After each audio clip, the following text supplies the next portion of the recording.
Aleluia. Glória a Deus. Obrigado pela tua presença nesse lugar, Jesus. Obrigado porque os teus exércitos celestiais estão aqui e o Senhor também está. Que toda cadeia, que todo jugo seja despedaçado hoje em nome de Jesus. Amém? Queria pedir para, por favor, acenderem as luzes.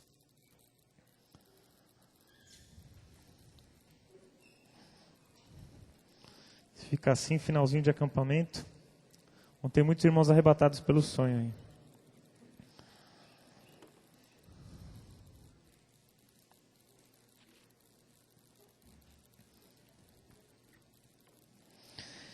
Quem esteve aqui na Vila Mariana, semana, dia 19, quem esteve lá no pré-acampamento, levanta a mão aí. É uma grande parte, pode abaixar. Quem lembra da palavra que foi ministrada lá? Como? Shabá, descanso, né? Se lembrou dela nesses 3 dias aí? Ou esqueceu? A gente veio para esse lugar aqui para buscar o descanso de Deus, para se fortalecer, para se encher do Senhor, como um sabá, como um shabá, né? Como um sábado. Né? A gente não precisa guardar mais o sábado, mas o princípio sabático tem que continuar na nossa vida. A gente precisa dar tempo para Deus, e é isso que faz diferença na vida do crente. O crente que tem tempo para o Senhor está num nível. O crente que não tem tempo, ele vai esfriando, esfriando, esfriando, e aí já era.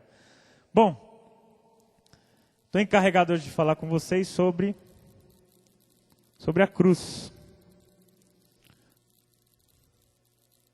Cada um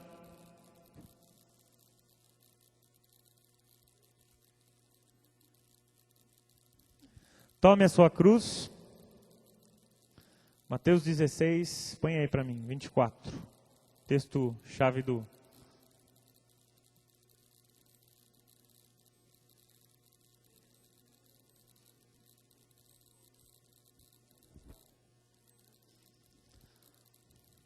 Então disse Jesus aos seus discípulos: se alguém quiser acompanhar-me, negue-se a si mesmo, tome a sua cruz e siga-me.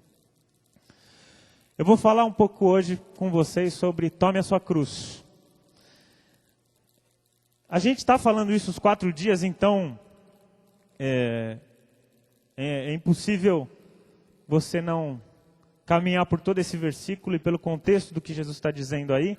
Então todos os pregadores falaram um pouquinho sobre cruz. E hoje eu quero trazer um enfoque que o Senhor tem me dado sobre a cruz, né? A gente tem muito folclore sobre o que a cruz significa, né? O que é cruz, né? Alguns acham que a cruz é a sogra, né? Outros acham que é o pai e a mãe. Outros acham que é o emprego, o chefe, né? Tem irmãos que acham que o ministério é a cruz, tem que carregar isso, é um sofrimento, né? A gente tem uma visão muito forte de penitência, de sofrimento. Essa é a minha cruz, né? E aí algumas tradições religiosas trazem isso como uma penitência. Eu tenho que sofrer, é uma penitência que eu tenho que pagar. Então, cada um pega a sua cruz, né? A cruz tem a ver com sofrimento, tem a ver com sacrifício, a gente vai ver isso hoje. Mas o conceito da cruz é muito mais amplo, muito mais profundo do que a gente imagina, né? Eu não vou conseguir falar tudo aqui hoje, vou falar um pouquinho. E o Espírito Santo vai fazer o resto. Amém? Bom, a cruz não é algo que você faz por obrigação. Não é algo que você toma sobre si por obrigação, nem por mérito, nem por medo. Eu tenho que carregar. Não, eu vou carregar porque eu vou ganhar lá no final, tal. E não é por obrigação. Está escrito, eu tenho que fazer. Aliás, nada no Evangelho funciona assim. A gente se esforça, mas é sempre de dentro para fora que Deus opera, né? A gente corre atrás e está nele o efetuar e o querer vem dele. Então, só para a gente entender um pouquinho o contexto desse momento que Jesus falou isso, se você começar a ler o Evangelho, você vai começar a perceber que e você começar a prestar atenção no ambiente, em volta, nas coisas que estão acontecendo, você vai entendendo por que Jesus disse certas coisas. E lá em Mateus 16, deixa eu abrir aqui.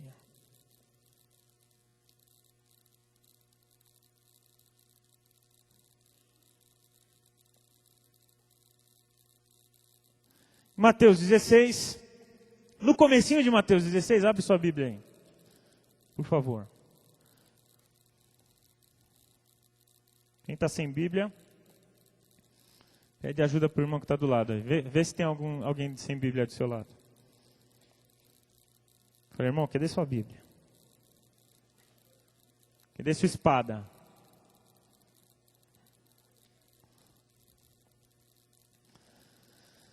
Então, olha que interessante, ó.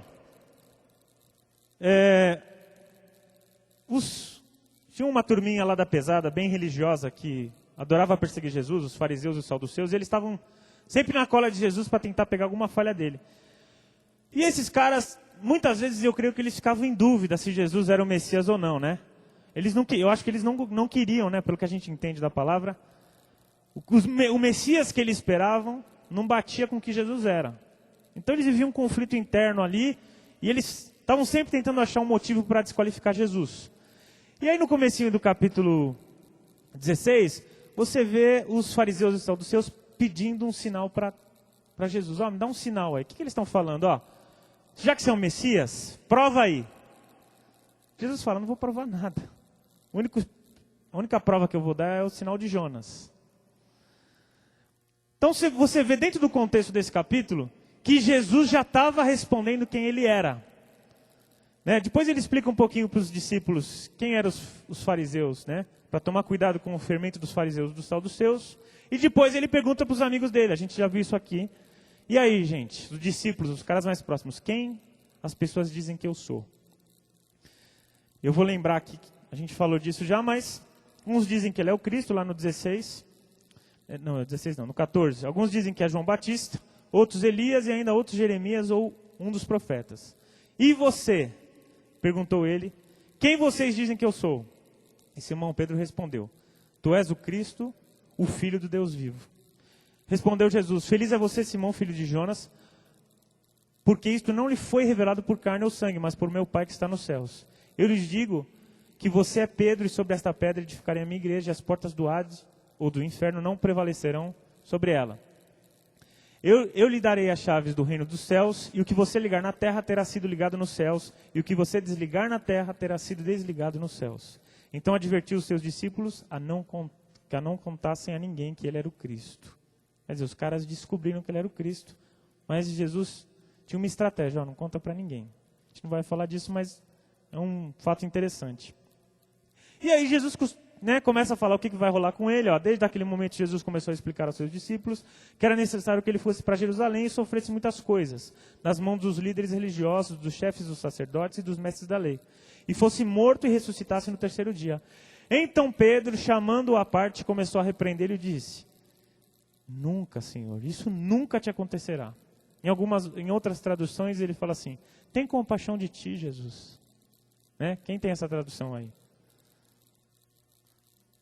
Oi. Está lá, né? Tenha Deus compaixão de ti, Senhor. Isso de modo nenhum te acontecerá.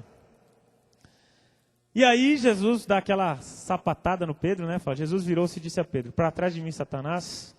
Show, Satanás, você é uma pedra de tropeço para mim. E não pensa nas coisas de Deus, mas nas coisas dos homens. Quer dizer, a mesma pedra que ele tinha falado ali em cima, que ele ia edificar a igreja, ele falou que era pedra de tropeço agora, quando disse essa expressão. E aí Jesus fala o texto que nós estamos estudando em todo esse acampamento. Então Jesus disse aos seus discípulos, se alguém quiser acompanhar-me, negue-se a si mesmo, tome a sua cruz e siga-me, pois quem quiser salvar a sua vida, a perderá. Mas quem perder a sua vida por minha causa, a encontrará. Pois que adiantará o homem ganhar o mundo inteiro e perder a sua alma? Ou o que o homem poderá dar em troca da sua alma? Vou parar por aí. Então, só para você entender que foi nesse papo aí com Pedro e com os discípulos que Jesus, nesse contexto que Jesus falou, olha, quem quiser vir comigo, vai ter que pegar a sua cruz. E a gente hoje lê e acha que Jesus, como a gente já conhece o final da história, né? A gente não percebe que Jesus está falando isso antes de ser crucificado. Ele não foi crucificado ainda. Então, ele está falando para os caras assim, ó. Quer ir comigo é para a morte. Quer andar junto comigo? É para morrer junto comigo. Né? Os discípulos já tinham essa vontade de ter um Jesus revolucionário, um Che Guevara em Israel, que fizesse uma revolução lá e tirasse os romanos do poder. Então, quando ele fala isso, os discípulos, beleza, não, estamos juntos, vamos para a morte e tal. Mas será que foi isso mesmo que Jesus quis dizer? Né? Quando você viu um cara andando com uma cruz em Jerusalém, ele não estava indo no shopping, né, da cidade de Davi. Ele não estava indo tomar um cafezinho com os amigos dele com uma cruz, né? Ou ele não estava com um crucifixo amarrado no pescoço. Quando você viu um cara andando com uma cruz em Jerusalém, você sabia, esse cara vai morrer. Ele está caminhando para a morte dele. Então, muito do sentido da cruz que a gente falou até hoje, sobre renúncia, tem a ver com morte, tem a ver com isso. Mas eu quero falar um pouco mais de outros aspectos da cruz. Eu separei aqui 3 aspectos sobre a cruz. O primeiro, esses aspectos são temporais. O primeiro que é muito, muito legal é que a palavra de Deus diz lá em 1 Pedro 1, 18 e 20. Acha lá 1 Pedro.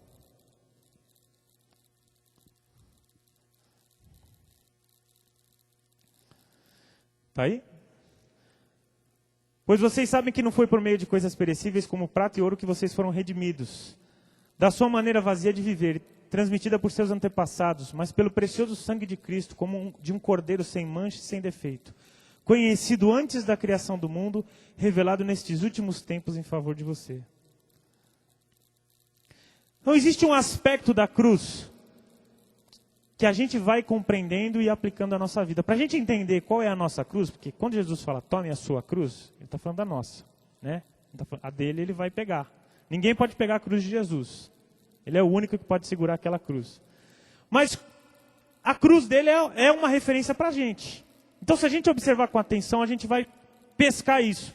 E aí o primeiro ponto é que, para a gente entender, é que a cruz era algo que estava planejado por Deus, que existia desde a eternidade. Então, antes da criação do mundo, a cruz já estava... O cordeiro já tinha sido morto. A cruz já estava planejada por Deus. A gente às vezes acha que foi um acidente, né, o que aconteceu no Éden. Puxa, agora eu vou ter que descer lá e resolver essa pataquada. Adão e Eva de novo erraram. Agora eu vou ter que tomar uma providência aqui. Vou ter que pensar como é que eu vou encaixar Jesus nascer na geração, né, na raiz de Davi. Nossa, vai ser um problemão para mim. Às vezes a gente pensa em Deus dessa forma. Mas a cruz estava nos planos de Deus. Em João 3,16, que é um texto tão famoso que todo mundo sabe de cor, o que fala? Que Deus amou o mundo de tal maneira que deu seu Filho unigênito para aquele que nele crê não pereça, mas tenha vida eterna. A cruz já estava preparada, já estava nos planos de Deus que a cruz acontecesse. Então a salvação, Deus tinha um projeto para a humanidade. E a cruz é o centro desse projeto. A gente precisa entender isso.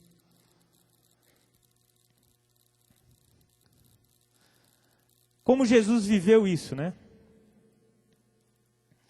Um dos momentos mais bonitos do Evangelho é Mateus 14:36, quando Jesus, de fato, o tempo dele enfrentar a cruz chega, um pouco antes, e ele vai para o Monte das Oliveiras, e ali acontece uma coisa tremenda, a vontade de Deus, Pai, e a vontade de Deus Filho, elas se distinguem.